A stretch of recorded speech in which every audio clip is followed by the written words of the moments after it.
est-ce que Guéguer rejoint mon CCK entre nous soit dit Congo Zamboka na bino moko un investisseur sérieux quoi investir mo na Congo tant le cardinal Mbongo a bengisi processus ya désignation à président ya CENI depuis le premier jour à zo bandawana avec la Saint-Esprit tant que le dit que FCC va manipuler Saint-Esprit va manipuler Nzambe va manipuler tant que va ko éliminer ba candidature ti koko matin na malonda ba yeba ki te que préalable besoin ba réforme article 64 wana ezanini le but tout congolais le devoir sacré de tenir en échec tout individu ou groupe d'individus qui prend le pouvoir par la force ou qui l'exerce en violation des dispositions de la présente constitution. L'article 1 est souvent appliqué en la violation de la Congo parce que le président qui est là a contre le pouvoir de la capacité. Le président qui est là a un président d'état de droit. Est-ce qu'il y a une possibilité de la constitution? Si on veut que le pouvoir la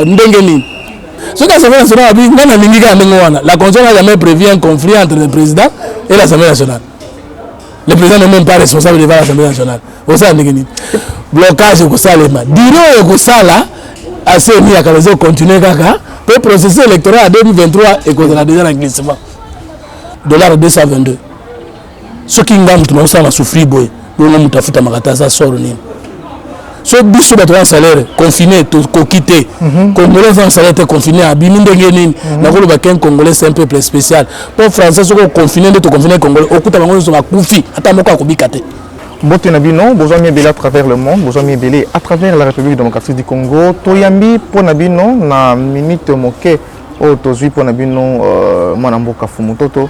Yazali moko ya bakambi moko ya bayi politique bayi bakopesa makanisi obango pote lobby Congo e bakotelema na elongo tokobeta mwa kati moke na oitali ba question de l'heure ba question d'actualité mwana mboka Fumutoto mbote ndeko journaliste mwana mboka Fumutoto makambu ya Rosar Malonda topesa faute na église catholique topesa faute na ba confession religieuse ou bien na bayi politique na mutunyoso o a participé pour na confusion na kati ya mboka parce que le Congo a un problème d'homme, de culture et d'organisation.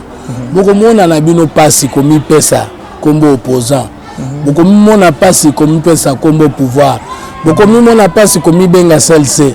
Beaucoup de monde n'a passi comme benga église catholique ou IDPS na marché na balabal. Nous sommes malhonnêtes, incompétents et inutile 60 ans après. Les Kabylistes ont géré, peut pas se retrouver. Les Tshisekedi viennent de gérer, peut pas se retrouver. Les Lumumbistes ont géré, peut pas se retrouver. Les Congolais de l'étranger vont gérer, peut pas se retrouver. Les Congolais de Kinshasa vont gérer, peut pas se retrouver. Les Congolais de province vont gérer, peut pas se retrouver. Toujours que les accessoires. Catholique Balobi. Tozali na kondima Ronsarte parce qu'il a provoqué le cas électoral. Tout raisonner le collaborateur. Cas électoral est en gros nani Tshisekedi du président de la République, ba sénateur, ba gouverneur, ba député nationaux, provinciaux, na ba sénateur. Nous colonies nous dépêche à Marchaki pour dire ah Tshisekedi a été mal élu. Au moment le gars était l'intérêt na bango, avandi Malonde était acclamé parce que c'est lui qui défendait Tshisekedi dans sa victoire, nous colons dans la Cour constitutionnelle. À ce moment, comme pour les intérêts de l'IDPS, qui savait que le Cour Tshisekedi a eu une partie nangai, à l'équipe, Bachomeur, Moussou, Bakolomana, Moussala, Bavanta, Moussou, la partie, ça la marche. Babela Bebe na balabala. Donc, tout le monde a décrié que Tshisekedi a été mal élu, que faut les autres, que Ingaïnde n'a été élu. Qui est la personne qui a défendu Tshisekedi? Même l'Union africaine a Sengaki, c'est le soir, processus, il y a confirmation de Tshisekedi. C'est Kabila, l'FCC, le Balobakité, et le Kousalemi institutionnellement, du père d'élection, il a gagné. Qu'est-ce que l'UDPS avait dit à cette époque-là? Kabila devient le partenaire de l'alternance. Congolais à diaspora, Congolais à Kinshasa, province, au monde a quitté. Le l'UDPS, c'est une année et quelques mois au pouvoir avec Kabila, l'UDPS dit, c'est Kabila qui me bloque. Nous avons commis en même temps parti à pouvoir, en même temps parti à opposition, à innover. Mais loi portant sortie de l'opposition, article 2, tout le lobby, et de l'opposition, les partis ou les regroupements qui ne soutiennent pas le programme du gouvernement. dans l'état de droit, lorsqu'il dépend se dire opposé, il dépend de violer par l'article 3, article 2 de la loi portant le statut de l'opposition, au lieu qui procureur général en dit bango. Lorsque bandeko il dépend bazo bima na balabala, pe bazo ko beta batu. Président Pessi l'ordonnance état d'urgence obi batu à la 20 place mon côté. Ba kutana na 1 mètre té.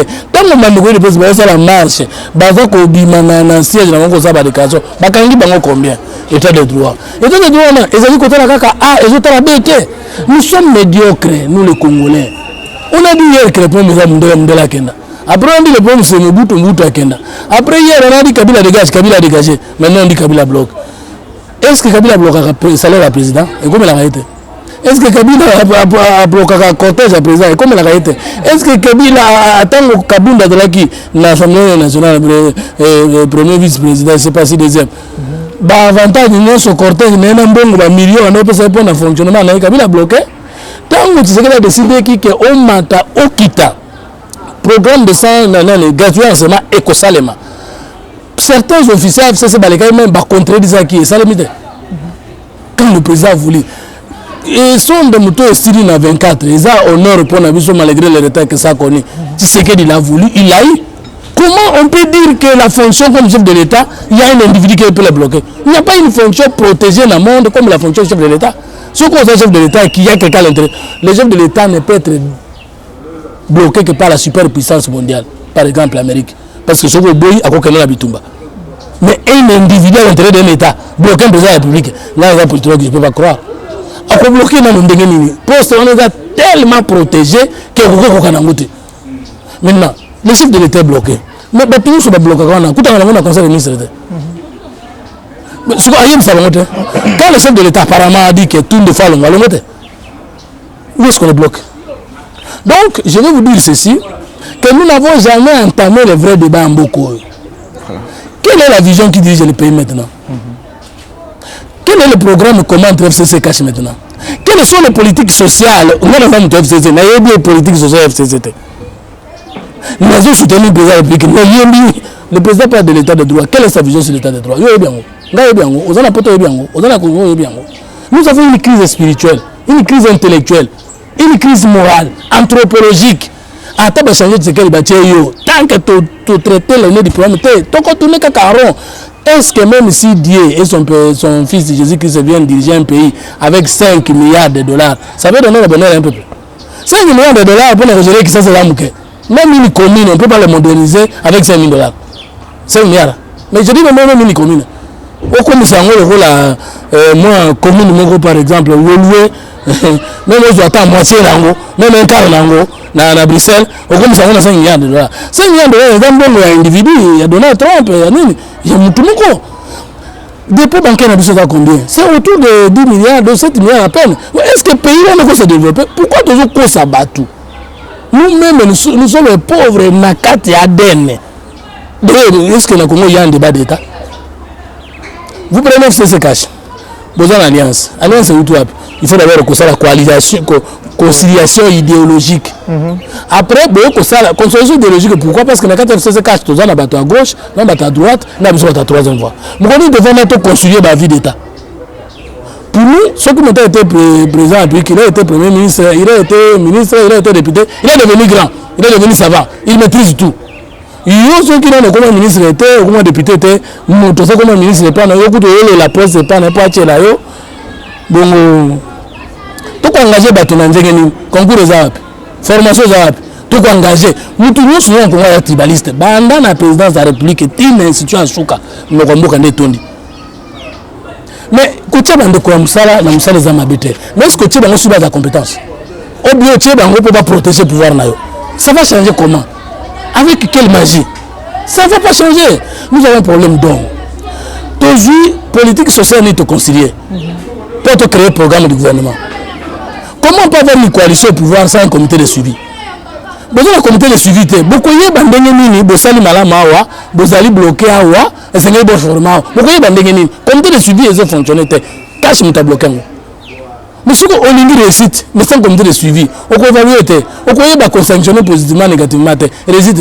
Si on dit blocage, il faut nous dire clairement qui bloque qui, quand, quoi et comment. Dans le niveau de la vision, dans le niveau de la méthode, na niveau ya stratégie, na niveau ya politique sociale, na niveau ya personne humaine. Mais pourquoi vous ne sanctionnez pas? Non.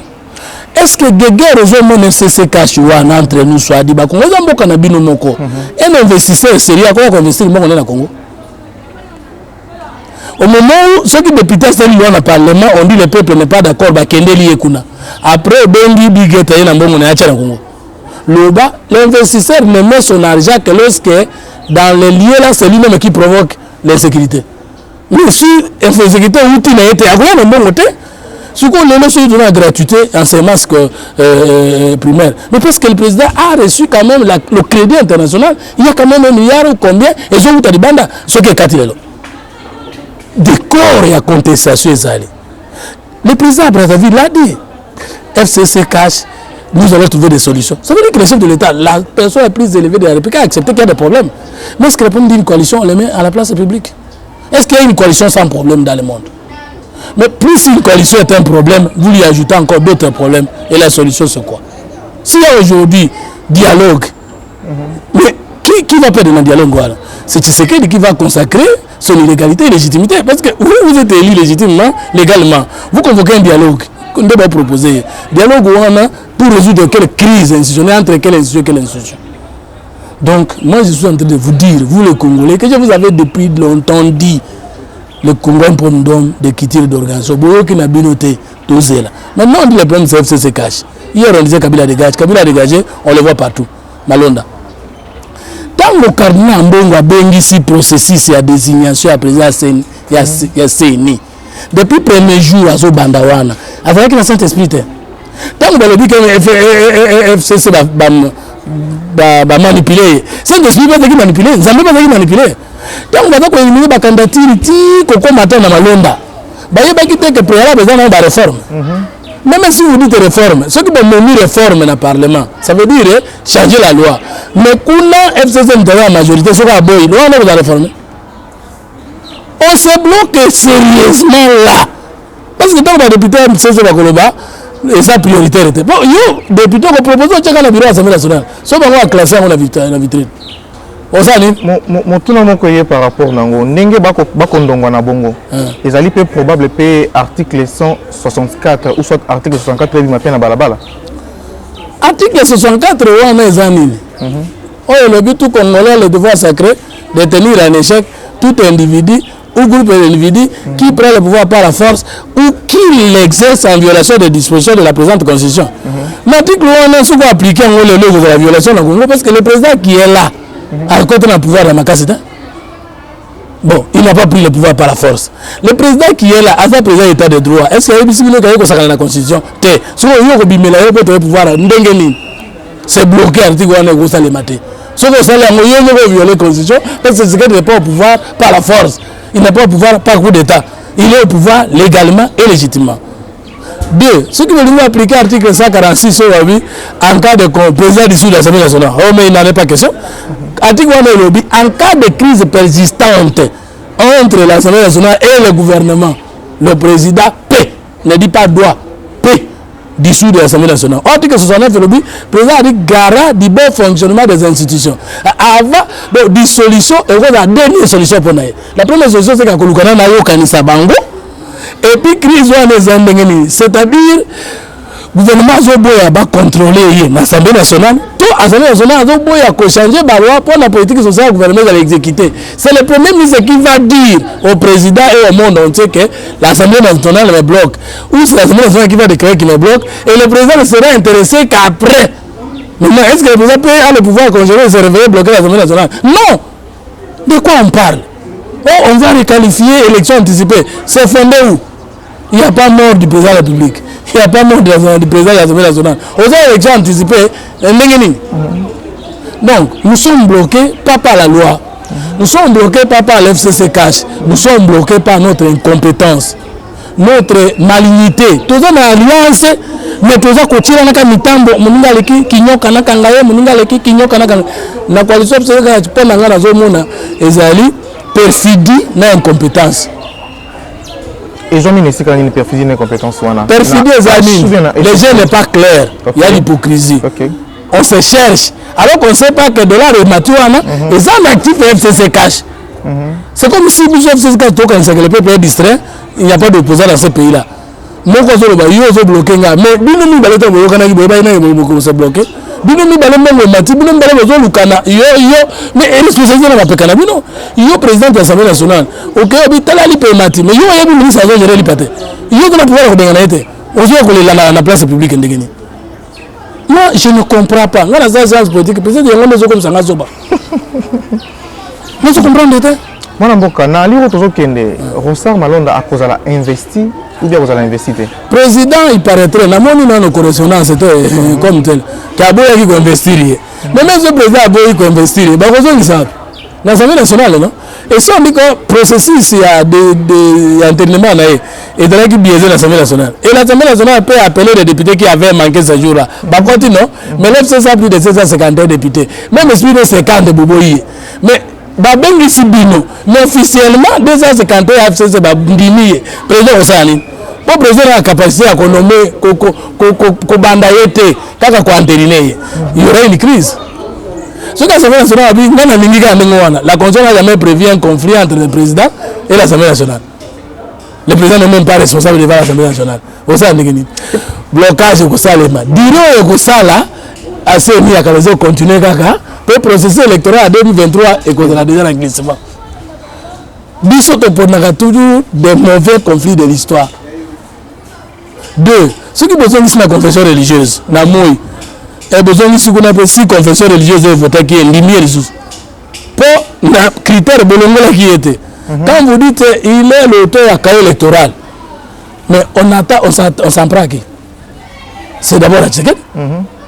Si le CLC a raison, si la MOUC a raison, si le parti de l'IPSA a raison, que Malonda n'a même que électoral, mais c'est l'illégitimité, l'illégalité de Tshisekedi qui est concentrée. Maintenant, on n'est pas en train d'affaiblir notre président.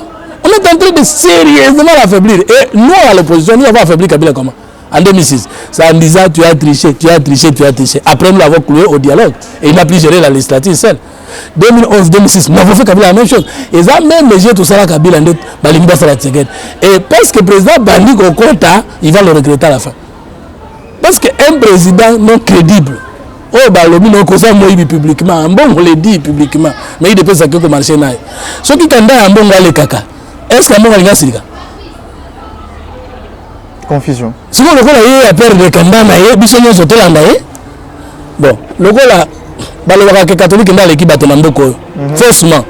Parce que statistique en 1960, quand c'était la région de l'État, n'a pas existé le Koya, n'a pas existé Noir Awa. Ce qui est une statistique normale, l'église catholique n'aura pas 40% de la population congolaise. Pour preuve, la Mouka Salik marche plein à craquer. Donc on y était parce que dans le soir, on a mis. Il dépend, c'est pas ça qui marche, il y a la Mouka, il dépend de ce qu'il y a. Et puis, la Mouka Salik, il y a un moment où il a non, même les catholiques, ils ont fait le même à manipuler les militaires, les politiciens. Il y a un moment où il a fait tout un exemple. Nous avons fait des musiques qui marche.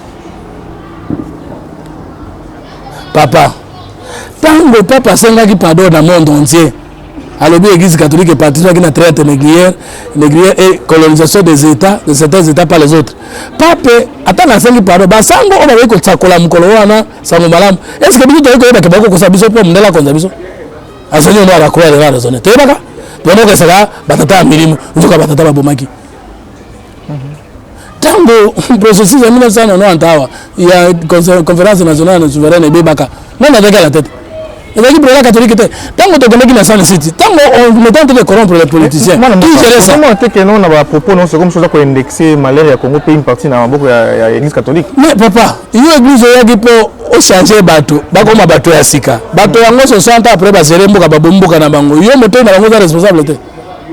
L'église pour Babongwana, l'église catholique, l'église musulmane, l'église protestante, to sasi angoko sasa 60 ans bisonyonso ngana on dimana ka pona groupe ya petit ba la teke ya spécial ngaku tu soso ya pembe inoxydable ata $1 apamba na ya Kongo na lia ngote nanko na détourner te pe mutako prouver te pona ko sawa pe ngote yoso mona mboka wapi mutu nyonso biso tuzoba ke mutu na zama ele tazo koma ministre ba tozo ba yebike il n'est pas intelligent ozo mona mboka ngona toujours mon ami toujours bien le président zo flatter président comme ministre so mon amuka mobimba bato bakota kana administration mais mukolo basala concours to ebite so mon amuka mobimba ba entreprise ko kabola ma politiquement o mon ango ezali te wana résultante ya 1+4 était papa 1+4 yaki kana katikati ya pasi na biso bongo nyoso salemi ava pesi manango ezaka na kati nango to changer mutu donc ko changer to tik tribalisme nokomboka régionalisme nokomboka ce que to limite zo bana na basi na biso basala to zo parmi les compétents et les conscients pour servir mboka to tik politique à contrôle. Notre ennemi commet l'ignorance, la peur, la pauvreté, la malnutrition, la maladie, l'insomnie, l'enclavement, l'insalubrité, la pollution. Dans la moula ba congolais nyos. Mais ceux qui ont kanisa munguna na Kabila, ngana zo kanisa munguna na ngati Sekedi, tout ça le côté. Pour Tshisekedi est parmi les malheureux du Congo, Kabila est parmi les malheureux du Congo. On ngunga soit pauvre, soit payer sur le bakaro. On dit que le président congolais peut abela rappel malaria. Bon, il y a un nyos za kinga kati za na ngunga banga ka kinga sanité akoma kana ye. Oh. Mais je te dis ngunga na Congo yo pekisa suka ka kosoa ko zo tondiki. Mais na biloko sophistiqué zo bati. Sophistiqué na kuta. Est-ce qu'il pas gobe le coronavirus? Mais président Brésil a bien le coronavirus bonité. Et premier ministre britannique a bien qui bonité. Et bon ceux qui bango a bien bonité. Le baba bonité rapport écouter na bangote. Mais conditions ya biso nyonso na Congo za condition de mortel. Tout le monde est mortel, tout le monde est malheureux. Tant que mboka na bongité, attends ba jeep, ba noka bien, yo pose malheureux. Un dernier mot par rapport à avant de mon dernier mot. 5 ans oyo. To pesango papier ni. 5 ans réussite gozala parce que ba Congolais ba zoba te makambo nyonso les a pour changer. OK. 5 ans na ba yango ya malheur parce que moi je ne me bats pas pour le malheur du peuple. Mais ceux qui président se ressaisir, Joseph Kabila se ressaisir, ba tiens l'homme qu'il faut à la place qu'il souffre. Dialogue na format nini et pour entre qui, à cause de quoi et pour quelle finalité.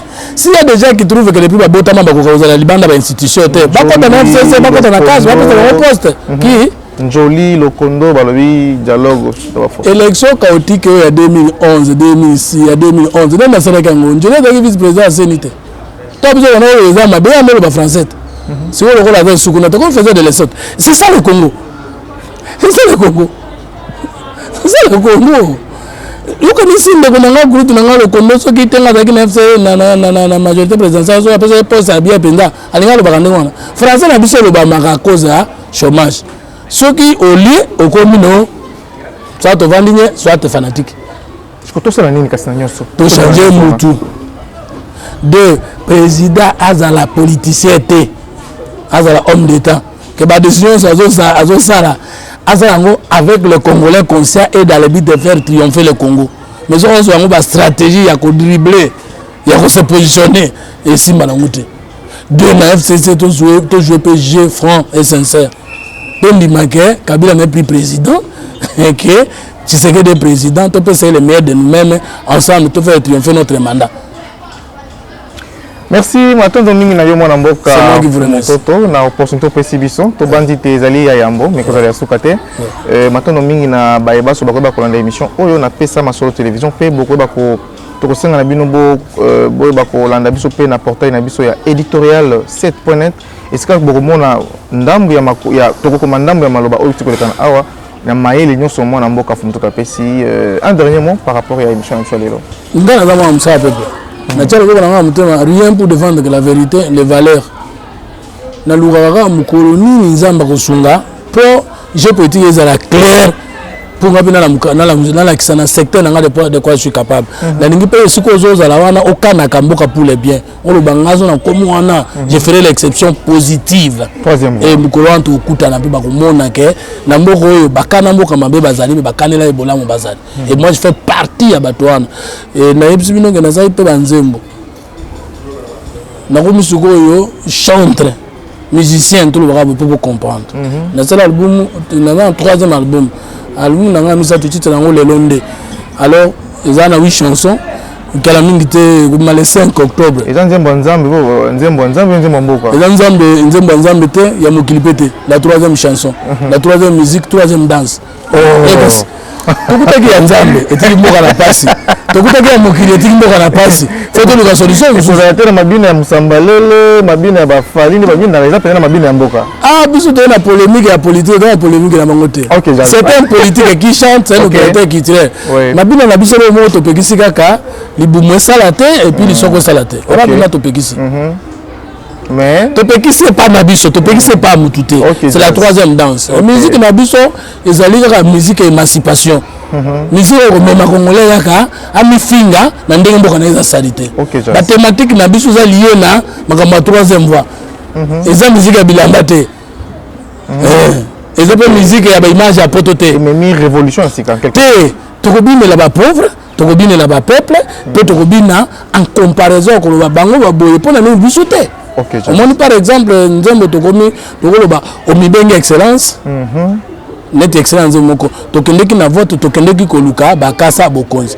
omibenge excellence bomengo omibengi honorable bomengo wapi bomengo nanga moponi moi excellent moko ya nzembo bon nakisanga esika nini na constitution babenga chef de l'état excellence nakisanga na constitution esika babenga député honorable toyutika élection ozika député okoma excellence okoma honorable mais bino excellence bino honorable mboka na bino bongi te tout le monde excellence tout le monde honorable na FCC na CAJ il y a l'opposition au pouvoir aujourd'hui botiki mboka wapi le pays des excellences le pays des honorables mais peuple dollar 222 ce qui ngam tunasala souffrir boy bongo mutafuta makataza soro nini so biso bato en salaire confiné to kokité congolais en salaire confiné abimi ndenge nini na koloba ken congolais c'est un peuple spécial pour français soko confiné de to confiné congolais okuta bango so bakufi ata moko akobika te yango to na kitu ngi peuple hier la opposition faisait des leçons le pouvoir yozolia peuple azolia te hier na pouvoir tout est rose le comme opposition comme faisait des leçons coucoulé do ça peuple na bino moko nzembo tosali yango na troisième musique la troisième danse eza décalé te eza ndomoloté mais na kosenga na kobanza te tokosisa semaine au semaine ekoya tokoya pena poto to kota na profondeur parce que makambo ko bimisa obimisi sur ba député ba excellence ezali quotidien ba congolais tokolinga tokota na mozindo ya maloba obimisi wana pote ba imboko ba koyeba solo keno fumutoto ya solo bonya pe bongo eza kosala ti lelo yanga contribution na mboka ka analyse eloko ni amalongo na zanango ya kopesa pepe nanga pa apa motema nanga na mayele nanga ya muke tokomi na Socrate oui Socrate baninga bavani na tango na ye baye balobi tomoni yo leki mayele ba pesa diplôme de mérite en répondant tout ce que je sais et que je ne sais rien hein ndenge nini bato ba mekaki bandimaki ko benga ba excellence da pays qui n'est même pas en voie de développement, qui n'est même pas sous-développé. Donc, nous avons avec ça, j'ai besoin de massage. Nous avons besoin de excellence, nous honorable, nous avons besoin de bino et aligné. Et puis, il y a même, dès que comme nommé, ce qu'on me dit, comme on a siliqué. Je suis quand même devenu, et puis, à quoi éviter, on a téléphone, on a sous pour faire le combo excellence, à coup de combo honorable. Mais bino excellence, bino honorable, parce qu'il y a le commission de Pakal, car il y a toujours excellence en Boam. Numéro na ba balandi biso pour namkolelo numéro nanga numéro nanga bon le 5 c'était 09 98 10 99 05 09 98 10 99 05 je promets que l'émission tout ça na ndeko na roya na extrait banzembongo boyoka boyoka ngo banzembongo parce que mutobi ko yemba te aza possédé pour motabi mais la peuple n'a été avant donc c'est ça to komi na suka mais numéro on appelle ça la moto mutema malamu donc on va bien dans laquelle on va bien te maintenant nous to komi na suka émission na pesi maman nano na mboka Angleterre mbote na pesi bambote dans la grande communauté de diaspora ba résistants ba combattants ba républicains ba démocrates ba libéraux ba congolais ba forme union sur ba cancan politique ba zongi to pesi bangombote ce qui est sur Zongilioté, tout le monde a lobby. Maintenant,